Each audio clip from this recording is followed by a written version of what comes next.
Swala la utekaji limekuwa sugu hapa nchini mtazamaji. Na hivi majuzi kijana wa miaka 31 ashafariki kwa jina Albert Omondi Ojwang kutoka eneo bunge la Kasipul. Na kwa mujibu wa maelezo ya afisa wa polisi waliomchukua na waliomtembelea kwa nyumbani kumkamata, ni kwamba alisema alikuwa akachapisha habari potovu kwenye mtandao wa X ambazo zinamhusu bosi wao, na ndio maana wakaagizwa waje wamchukue toka kule eneo la kwao nyumbani. Kijana walishamfunga pingu, wakampakia afu wakamleta mpaka kituoni Nairobi.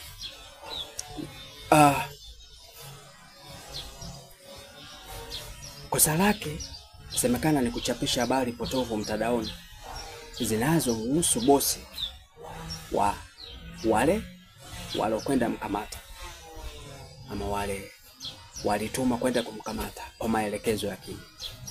Sasa basi, Albert Omondi Ojwang sasa ni marehemu, hayupo tena duniani. Make usiku wa kuamkia Jumapili, baada ya mzazi wake kufika mjini kumwangalia, hiyo asubuhi kaelezwa kukutana na habari kwamba mtoto kishafariki.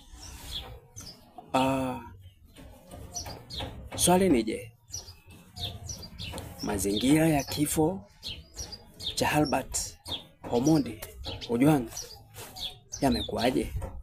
Yamesababishwa na nini? Polisi wenyewe wamesema kwamba alijigonga ama aligonganisha kichwa cha kwake pale ukutani ambako alifungiwa kwenye ile seli ama chumba ambacho alifungiwa mwenyewe. Swala ambalo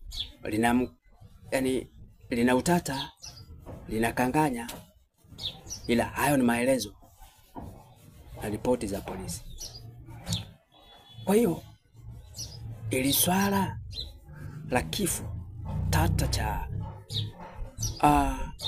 msomi na kijana wa miaka 31 Albert Omondi Ojwang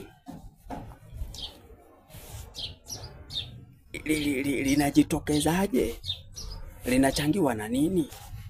Make kwa mujibu wa taarifa za polisi ni kwamba walielekezwa kumkamate baada ya kutekeleza kosa la kuchapisha habari potovu zinazomhusu bosi ama bosi ambaye yupo kwenye mabano hajulikani. Lakini sasa basi, yapo maswali ambayo kwa taarifa za juzi ama za jana, ambapo imeonekana kwamba taarifa ikitolewa kuhusiana na kifo cha mwenda zake Albert Ojwang na namna ambavyo kilitokea, ama mtoto wake ama babake akieleza namna ambavyo kijana alikujiwa ama polisi walimtembelea kwake nyumbani,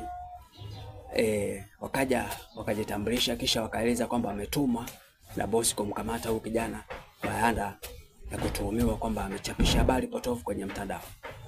Sasa basi, baada ya kufungiwa seli, kesho yake kijana amepelekwa hospitali, kupatikana kwamba amefariki. Ndizo habari ambazo mzazi wake amekumbana nazo wakati amemtembelea kituoni pale usiku wa kuamkia Jumapili.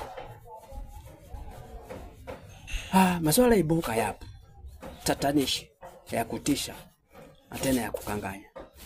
Mwanzo utajiulizaje, kwa vipi kifo cha Albert kikatokea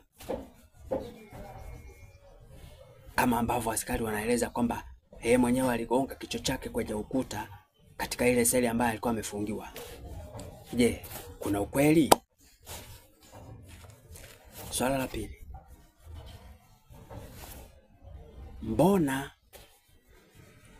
baadhi ya maswala ambayo yanawapitikia akilini wananchi ama Wakenya na ambao pengine wangetaka maelezo mwafaka na kwa ufasaha, ndio angalau wapate kufahamu na kuelewa zaidi ni nini haswa kilichosababisha mauti ya huyu kijana Albert. Mbona baada kukamatwa, mbona kapelekwa kwenye seli peke yake na kafungiwa ndani?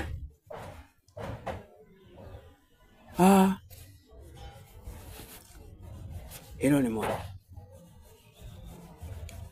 Mbona kapelekwa kwenye seli kafungiwa peke yake? Manake kwa kawaida mtu mkikamatwa basi unapelekwa seli, si mtu mmoja, si wawili, si watatu. Wale walowahi tembelea kituoni pale, koroni pale, wakati mmekwa seli, naweza mkawa kwenye chumba kimoja hata watu 10 au 5 kulingana na upana, mbona mazingira yawe sawa na salama. Sasa mbona kawekwa kwenye chumba chake peke yake? Why in solitary cell? Is a question that the Kenyans would like to get an answer, and a very elaborate answer, so that at least they understand the reason as to why it happened. Afu swala la pili, mbona mazingira ya kifo cha ndugu yetu ni tata? Inakuwaje ajigonge kwa kichwa kwenye ukuta yeye peke yake? Wakati wakimchukua nyumbani alikuwa na akili zake timama, kuwa mlevi wala hakuwa na tatizo lolote. Sasa imekuwaje wakati amefikishwa kwenye seli iwe sasa kama ni usiku atagonga kichwa chake kwenye ukuta? Jambo la tatu, yani ni baadhi ya maswali ambayo polisi katika uchunguzi wao wanafaa waeleze kwa kina, bayana na kwa ufasaha, ndo wananchi wanaosubiria majibu na matokeo wapate kuelewa na kuona ukweli na uwazi katika uchunguzi wa mauti na kifo cha mwenda zake Albert. Bando swala lingine ni kwamba, swala la 4, amekamatwa kwa tuhuma za kuchapisha habari potovu mtandaoni. Ndio make walishachukua na simu ya kwake, wakaikagua, wakambeba nayo. Habari alizozichapisha Wakenya wangependa kuzijua ni za sampuli gani, zilimhusu nani na kwa nini, zilisemaje, alimzungumzia vipi katika ule uchunguzi, alafu ndo ukapelekea yeye kukamatwa. Swala la 5, kwa kuwa wana askari ama maafisa wa polisi baada ya kutembelea boma la mzee Ojwang kule shamba, walijitambulisha kwamba sisi ni askari jamani, na tumetumwa kumkamata kijana wako huyu hapa, ambaye walimkuta kama anakula chamcha. Sasa wametumwa kumkamata na bosi. Hapa ina maana maelekezo walioyapata askari ama polisi wale afisa kwenda kumkamata kijana yalitokana na mkubwa wao. Ndio hapa kweli. Sasa na baadaye waliongezea kwamba alichapisha habari potovu zinazomhusu bosi kwenye mtandao, kwa hiyo anahitajika. Sasa hapa kuna swali, huyu bosi ni nani?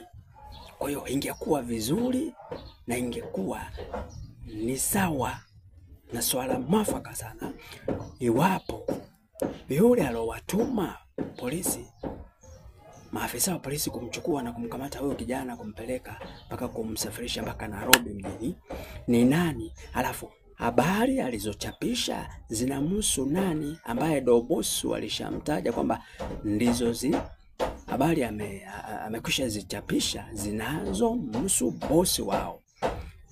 Huyu bosi ndo nani?